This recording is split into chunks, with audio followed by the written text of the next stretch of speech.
Tip tip बदरा का बरसेला, टिप टिप बदरा का बरसेला, अरे झूमे सवनवाना, अरे झूमे सवनवाना, कि सैया मोरे अइले ना हो अंगनवा, बरसेला सवनवाना, कि सैया मोरा अइले ना हो अंगनवा, बरसेला सवनवाना। हमारे प्यारे दर्शक वृंद, आप सबको मेरा सादर अभिवादन है। आपके बीच शख्सियत को लेकर मैं एक बार फिर हाजिर हूं और आज के इस कार्यक्रम में हमारे साथ खास मेहमान हैं। आज की शख्सियत हैं नीतू कश्यप जी। नीतू कश्यप जी के संदर्भ में हम बता दें कि एक ऐसी अदाकारा हैं जिन्होंने अपने पैशन को प्रोफेशन में बदला है स्वयं के बल पर। इनके कोई गुरु नहीं है, इन्होंने किसी से शिक्षा नहीं ली। घर में दादी माँ की गीतें सुन करके, आस पड़ोस की महिलाओं के गीत को सुन करके इनके अंदर गाने की लालसा जगी और उस लालसा से इन्होंने गाते गुनगुनाते अपने शौक को फिर अपने प्रोफेशन में बदल दिया और आज की तारीख में उत्तर बिहार की एक मशहूर लोक गायिका हैं, भजनिक हैं और ये जागरण गायकी के क्षेत्र में इनका एक बड़ा नाम है नीतू कश्यप जी का।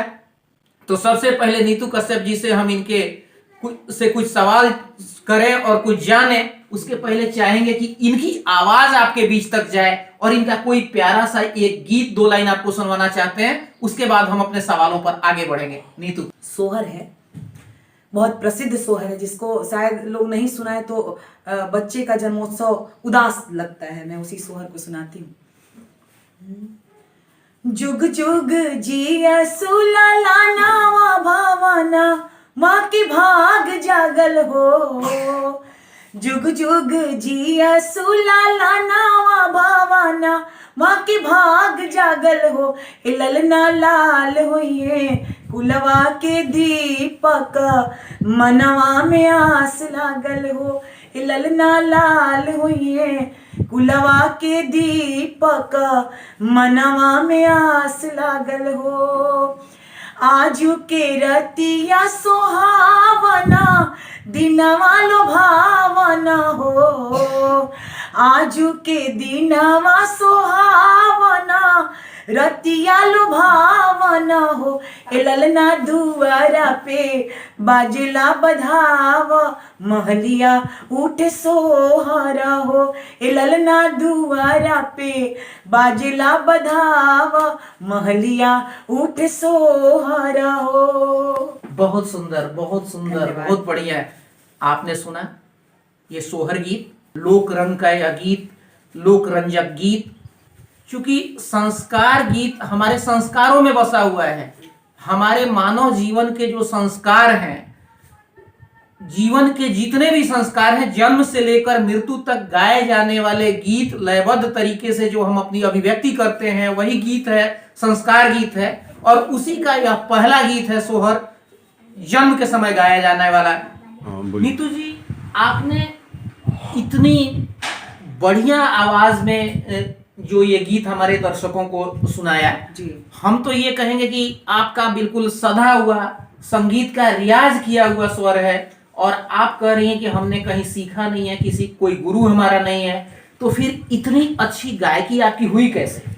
देखिए, मैं कह सकती हूँ कि पर्सनली कहा जाए, मैं किसी गुरु के सानिध्य में उनके पास जाकर बैठकर मैंने नहीं सीखा है।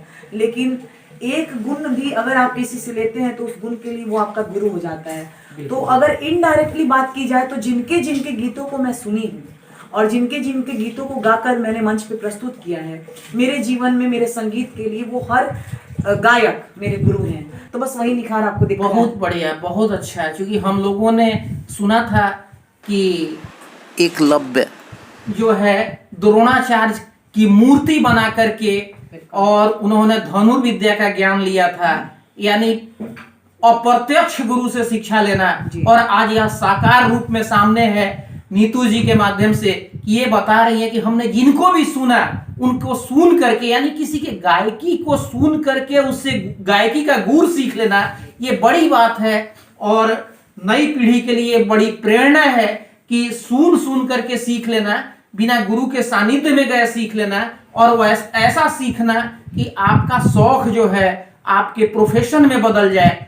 आप आज की तारीख में व्यस्त गायिका हैं, मंचों पे जाती हैं, तो हम चाहेंगे कि मंच पर जो आप गाने गाती हैं, माता का भजन वगैरह, एक माता रानी का भजन मैं अपने दर्शकों को आपसे सुनवाना चाहूँगा। बिल्कुल बिल्कुल, मैं एक पचरा सुनाती हूँ आपको, जो कि लोग सुनते हैं जब भी, बहुत पुराना पचरा है, लेकिन जब भी लोग सुनते हैं तो उनका पूरा ध्यान, पूरा आकर्षण इस पचरा पर ही आकर केंद्रित हो जाता है।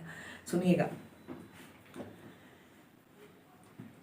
निमिया के डाढ़ी मैया लावेली हिलोरावा की झूली रे झूली ना। निमिया के डाढ़ी मैया लावेली हिलोरावा की झूली रे झूली ना। मैया मोरी झूली रे झूली ना, कि मैया मोरी गावेली गीती या की झूली रे झूली ना, कि मैया मोरी गावेली गीती या की झूली रे झूली ना। झूलता झूलात मैया के लागली पियासी, या से चली रे दिहली ना।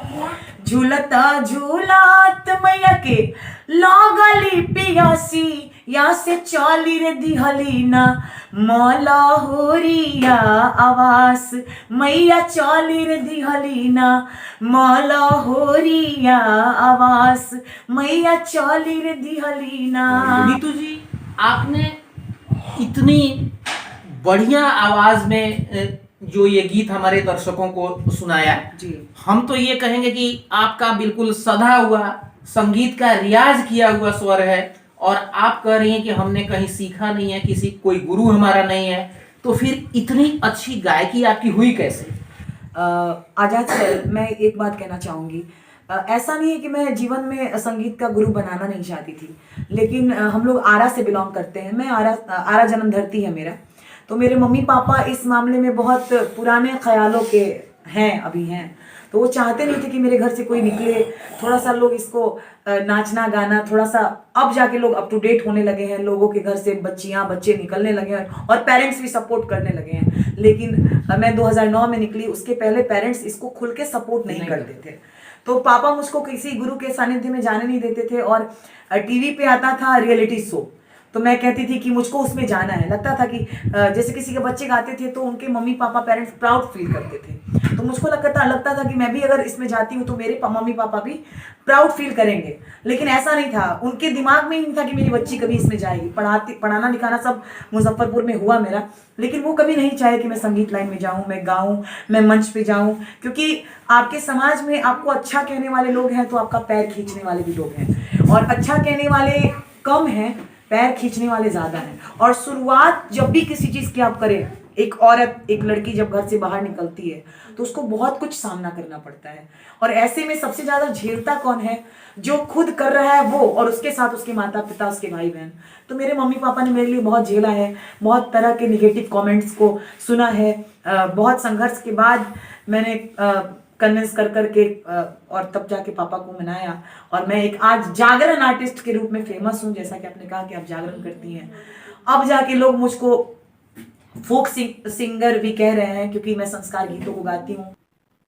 नीतू जी ने बताया कि एक लड़की होना कितना अपने आप में कितना कठिन ये है, अपने पैशन के प्रति, अपने प्रोफेशन के प्रति जाने में, खास करके वैसे प्रोफेशन को जो समाज पसंद नहीं करता हो, परिवार पसंद नहीं करता हो, और उसको परिवार और समाज के पसंद का चीज बना देना, ये भी अपने आप में एक बड़ा स्ट्रगल है, एक बड़ी चुनौती है और बड़ा कार्य है जो इन्होंने किया, कि अपने गायकी के दम पे साबित किया कि इनके माता पिता इनको सहयोग करें गायकी के क्षेत्र में जाने के लिए, और समाज के लोग भी इनके पीछे आए, समाज को इन्होंने अपना फॉलोअर्स बना दिया, और आज ये एक मुकाम पर हैं जो नई पीढ़ी के गायक और गायिकाओं के लिए एक प्रेरणा है, एक आदर्श के रूप में ये है कि आप अच्छा गाएंगे, समाज के लिए अच्छा चीज आप रखेंगे तो आपको निश्चित रूप से समाज में जगह मिलेगी। और सामाजिक चीजों को ये गाती हैं। अभी इनसे हम लोगों ने सोहर सुना, माता का भजन पचड़ा सुना। हम चाहेंगे कि आप एक विवाह गीत हमारे लोगों को सुनाइए, दर्शकों को सुनाइए, कि वो जाने कि विवाह में गीतों का क्या महत्व है। बिल्कुल, विवाह 16 संस्कार है हमारे हिंदू संस्कृति में, और विवाह सबसे उत्तम संस्कार है जिसके बिना कोई भी हिंदू शायद अपने जीवन में आगे नहीं बढ़ पाएगा।